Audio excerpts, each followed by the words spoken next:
So doctor గారు ఇప్పుడు సగటున ఒక మనిషి 40 ఇయర్స్ దాటిన తర్వాత యూరాలజీ పరంగా వాళ్ళు ఎలాంటి టెస్టులు చేయించుకోవాలంటారు? మెన్ కానీ, వుమెన్ కానీ? జనరల్గా పురుషుల్లో అయితే ప్రాస్టేట్ గ్రంథి అనేది ఒకటి ఉంటుంది. హ్మ్. మూత్రాశయం కింద హ్మ్. మూత్రనాళం యొక్క మొదటి భాగంలో హ్మ్. ఒక రింగ్ లాగా ఉంటుంది.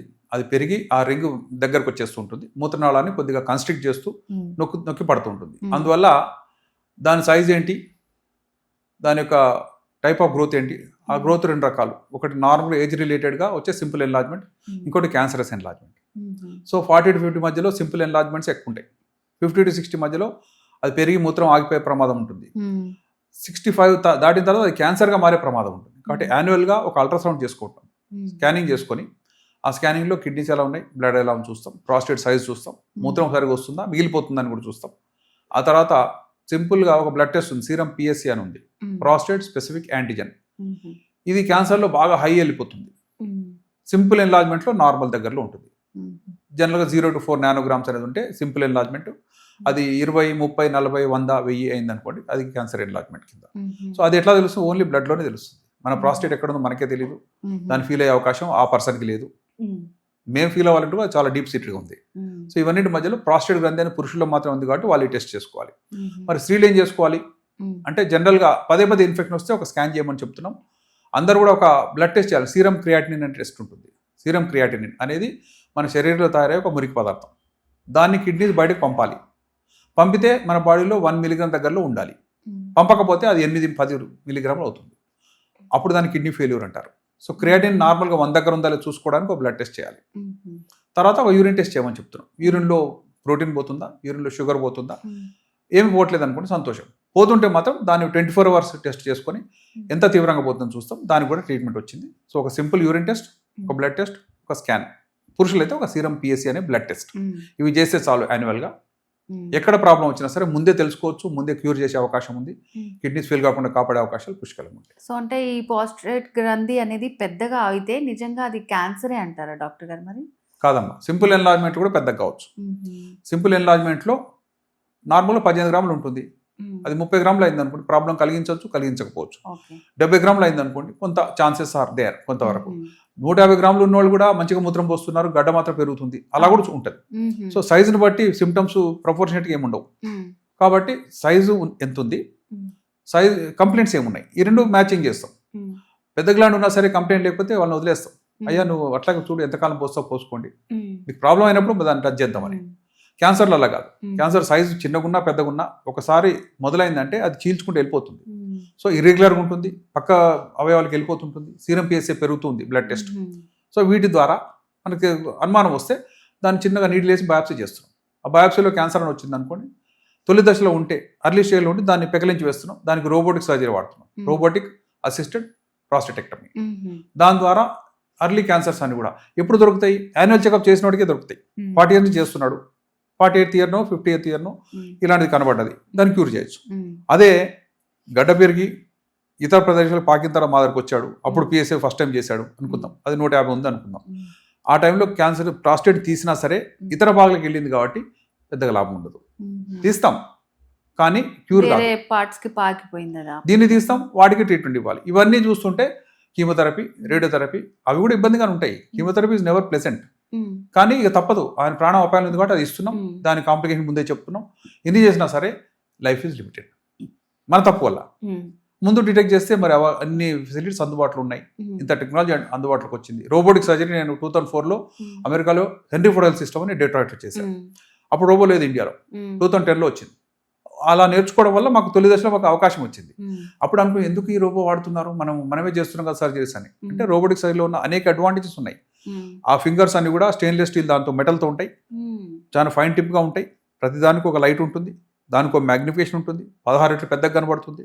డీప్ సీటెడ్ ఏరియాస్, ఇన్యాక్సెసిబుల్ ఏరియాస్లో మనం ఇల్యూమినేట్ చేసి చూస్తున్నాం. ప్లస్ మన చేతికి మనం కరెంట్ ఇచ్చుకుంటే మనకు చేయగలిపోతుంది. కానీ ఆ రోబోటిక్ ఆర్మ్స్కి మనం ఎటువంటి కరెంట్ అయినా ఇవ్వచ్చు, ఎలక్ట్రిక్ కరెంట్ ఇవ్వచ్చు, లేజర్ ఎనర్జీ ఇవ్వచ్చు. ఒకే ఇన్స్ట్రుమెంట్ 4-5 రకాలుగా పనిచేస్తుంది. మనకు Zoom in and Zoom out అనేవి పెడల్స్ ఉంటాయి, మాస్టర్ కంట్రోల్ చేతిలో ఉంటాయి.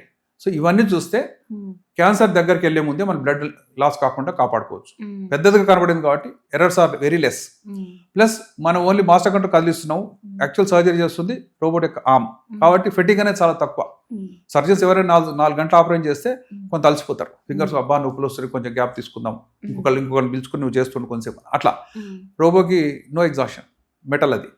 మనం చేసే ఈ మూవ్మెంట్ ఏదో ఉందో మాస్టర్ కంట్రోల్ ద్వారా దానికి పెద్ద ఎగ్జాషన్ ఏమి ఉండదు. సో ఇవన్నీ చూస్తుంటే రోబోటిక్ సర్జరీ ద్వారా క్యాన్సర్స్ని ఫాస్ట్గా చేయొచ్చు, బ్లడ్లెస్ ఫీల్డ్తో చేయొచ్చు, సంపూర్ణంగా తీయొచ్చు, ఇతర అవయవాలకి ఎటువంటి గాయం కాకుండా చూసుకోవచ్చు. ప్లస్ ఫాస్టర్ సర్జరీ 4 గంటల సర్జరీ గంటలు అయింది అనుకోండి, patient recovers faster, anaesthesia duration తగ్గుతుంది, అన్ని రిస్క్ ఫ్యాక్టర్ తగ్గుతాయి, బ్లడ్ ట్రాన్స్ఫ్యూషన్ అనేది లేకుండా చేయొచ్చు. ఇవన్నీ చూస్తుంటే తొలి దశలో క్యాన్సర్ గుర్తిస్తే రోబోటిక్ సర్జరీ కానీ ల్యాప్రోస్కోపీ కానీ అన్ని రకాల విషయాలు మీకు హెల్ప్ చేస్తాయి, క్యూర్ చేస్తాయి. లేట్ స్టేజ్లో వస్తే ఇవన్నీ కలిసినా సరే క్యూర్ చేయలేకపోవచ్చు. అది మన స్వయంకృత అపరాధం అని తెలుసుకోవాలి. ఓకే.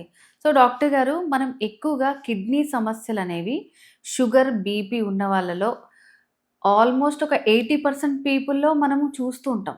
సో షుగర్, బీపీ ఉన్న వాళ్ళకే కిడ్నీ సమస్యలు వస్తాయా? అసలు ఏంటంటారు రీజన్? మంచి ప్రశ్న అమ్మ. ఎందుకంటే షుగర్, బీపీ ఉన్న వాళ్ళలో ఒక 20 years 15 years అయిన తర్వాత మెల్లగా ఇతర అవయవాలకి కొద్దిగా కాంప్లికేషన్ స్టార్ట్ అవుతాయి. బీపీ అంటే ఏంటి? బాగా ప్రెషర్ పెరగటం, 120/80 నార్మల్, ఏజ్ కొంత 160/110 అయింది, లేక 180/120 అయింది, ఇవన్నీ కూడా హై బీపీ. ఎక్కువ ప్రెషర్ కనుక అవయవాలకు వెళ్తే ఆ అవయవాల లోపల నాళాలు మూసుకుపోతాయి, లోపల ఉన్న పొరలు కొద్దిగా దళసరిగా మారి ప్రెషర్ పెరిగి దానివల్ల ఎఫెక్ట్ అయ్యి బ్రెయిన్కి తగిలింది అనుకోండి, అది సెరెబ్రల్ స్ట్రోక్ అంటాం. బీపీ ఎక్కువగా ఉంది, బ్రెయిన్ బాగానే ఉంది, కానీ ఈ ప్రెషర్ వెళ్ళి అక్కడ చిన్న చిన్న రక్తనాళాలు చిట్లించింది, ఆ చిట్లిన వల్ల క్లాట్ అయింది, ఆ క్లాట్ ప్రెస్ చేసింది, ఆ ఇంపార్టెంట్ సెంటర్ దెబ్బతిన్నది, కాబట్టి ఒక సైడ్ చెయ్యి కాలు పడిపోతున్నాయి. అంటే బీపీ వల్ల ఏమైంది? బీపీ వచ్చిన రోజు ఏమి ఉండదండి, ఒక 10 years బాగానే ఉండొచ్చు. కంట్రోల్లో ఉన్న వాళ్ళకు కూడా ఆఫ్టర్ 20 years ఏదో ఒక చిన్న చిన్న కాంప్లికేషన్ స్టార్ట్ అవుతున్నాయి. కాబట్టి బీపీ రాకుండా చూసుకోవాలి, వచ్చిన వాళ్ళు చాలా స్ట్రిక్ట్గా దాన్ని కంట్రోల్ చూసుకోవాలి. షుగర్ కూడా అంతే. షుగర్ ఏం చేస్తుంది? ఎక్కువ షుగర్ ఉండడం వల్ల ఇన్ఫెక్షన్ ఛాన్సెస్ ఆర్ మోర్. బ్యాక్టీరియాకి షుగరే కావాలి. సో ఎక్కడైనా సరే షుగర్ ఉన్న పేషెంట్ లోపల ఇన్ఫెక్షన్స్ చాలా ఎక్కువ వస్తాయి, కంట్రోల్ చేయడం కష్టంగా అవుతుంది. వాళ్ళు ఒబెసిటీతో ఉంటారు కాబట్టి రకరకాల ఇమ్యూనిటీ ఫ్యాక్టర్లు తగ్గిపోతుంటాయి. కాబట్టి షుగర్, బీపీ వాళ్ళు ఓవర్ పీరియడ్ లాంగ్ టర్మ్ లోపల ఉండే కాంప్లికేషన్స్ ఏంటి అంటే హార్ట్ అటాక్ రావచ్చు. ఎందుకంటే కరోనరీ ఆర్టరీస్ సన్నబడ్డాయి, అందులో బ్లాక్స్ ఏర్పడ్డాయి, అందులో అథెరోమటిస్ ప్లాక్ ఏర్పడ్డది, కాల్షియం డిపాజిట్స్ వల్ల దానికి స్టెంట్ వేస్తున్నారు. సరే స్టెంట్ వేయించుకున్నాం, సంతోషం. స్టెంట్ బ్రెయిన్లో వేయలేరు జనరల్గా. సో బీపీ కంట్రోల్లో ఉంటే అనేక విషయాలు కంట్రోల్ ఉంటే కిడ్నీ పైన కూడా ఎఫెక్ట్ ఉంది. హైపర్ టెన్సివ్ నెఫ్రోపతి అంటాం. ఆ ప్రెషర్ వెళ్ళి కిడ్నీలో ఫిల్టరింగ్ యూనిట్స్ చాలా సున్నితంగా ఉంటాయి, ఇక్కడ 10 లక్షలు ఉంటాయి, ఇక్కడ 10 లక్షలు ఉంటాయి. ఆ ప్రెషర్ తట్టుకోలేక అనేక మూసుకుపోతాయి. ఉదాహరణకు 10 లక్షలు 5 లక్షలు మూసుకుపోయినాయి అంటే ఫంక్షన్ ఈజ్ హాఫ్. ఇటు హాఫ్ అయింది, ఇటు హాఫ్ అయింది. స్లోగా క్రియేటిన్ అనేది 1 mg ఉండేది 3 mg కావచ్చు, 5 mg కావచ్చు, చివరికి 8 mg అయితే కిడ్నీ ఫెయిల్ అంటున్నాం.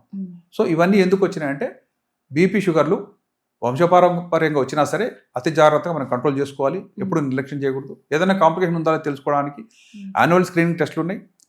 తొలి దశలో గుర్తిస్తే కార్డియాక్ ప్రాబ్లం తెలిసింది, స్టెంట్ వేసేసుకోండి, లేక బైపాస్ చేసుకోండి. పాతకాలంలో హార్ట్ అటాక్తో చనిపోయే వాళ్ళు చాలా మంది మీరు గమనించి చూడండి. 90% డెత్స్ హార్ట్ వల్ల అయ్యేవి. ఇప్పుడు హార్ట్ అటాక్తో ఎవరు చనిపోవట్లేండి, వాళ్ళు ముందే టెస్ట్ చేసుకుంటున్నారు, టైంకి వెళ్ళిపోతున్నారు, స్టెంట్ చేసుకుంటున్నారు. సో హార్ట్ ప్రాబ్లమ్స్ అనేవి మనిషి ప్రాణం తీసుకోలేకపోతున్నాయి. సంతోషం, అంతవరకు మనకు సంతోషమే. కానీ క్యాన్సర్ అలా అనలేకపోతున్నాం. ఇప్పుడు చనిపోయే వాళ్ళు చాలా మంది క్యాన్సర్ వల్ల చనిపోతున్నారు. సెకండ్ స్టేజ్ వచ్చేదాకా గుర్తించలేకపోతున్నారు. సెకండ్ మనిషి చనిపోయే రెండే అండి. ఎంత సెలబ్రిటీ అయినా సరే ఒక క్యాన్సర్ కానీ ఒక లంగ్ ప్రాబ్లం కానీ. ఇప్పుడు హార్ట్కి ప్రాబ్లం వస్తే మనం స్టెంట్ వేసేస్తున్నాం. లంగ్ ప్రాబ్లం వచ్చి లంగ్స్ పనిచేయలేకపోతే దానికి స్టెంట్ లేదు, దానికి పెద్ద సర్జరీ కూడా లేదు, లంగ్ ట్రాన్స్ప్లాంట్ లేదు. మీరు వింటే కిడ్నీ ట్రాన్స్ప్లాంట్ ఉంది, కిడ్నీ ఫెయిల్ అయితే పర్లేదండి, మీకు అఫోర్డ్ చేస్తే డోనర్ ఉంటే ట్రాన్స్ప్లాంట్ చేస్తున్నాం. లంగ్స్కి ఏం చేస్తున్నాం? ఏమీ లేదు, రెస్పిరేటరీ ఫెయిల్యూర్తో పోయాడు, ఆయాసపడ్డాడు, చెస్ట్ లోపల ఎక్స్పాన్సిబిలిటీ లేకపోయాడు, ఎయిర్ ఎక్స్చేంజ్ కాకపోయాడు, దానికి ఎంత ట్రీట్మెంట్ చేసినా సరే వెంటిలేటర్ మీద వేశారు, రికవర్ కాలేదు. సో కారణాలు ప్రజెంట్ ఉన్నవి క్యాన్సర్ ఒకటి, ఊపిరితిత్తుల లెక్క సమస్య. అది కూడా ఎప్పుడు 80-90 years తర్వాత వాటి ఎలాస్టిసిటీ తగ్గించేస్తుంది. అందుకే ఎక్సర్సైజ్ చేయమంటే కాళ్ళు చేతులు కాదండి ఎక్సర్సైజ్, హార్ట్కి లంగ్స్కి. బాగా గాలి తీసుకుంటారు, ఫ్రెష్ ఎయిర్లో వెళ్ళడం వల్ల లంగ్స్ బాగా పనిచేస్తాయి, ఎక్కువ కాలం ఉంటాడని ఆశలు చేస్తున్నారు. 100 years ఎవరు రీచ్ అయ్యాడంటే అతను లంగ్స్ బాగున్నట్టు, క్యాన్సర్ రానట్టు. లేకపోతే ఈ రెండు ఎప్పుడో కూడా అతను తీసుకెళ్ళిపోతాయి.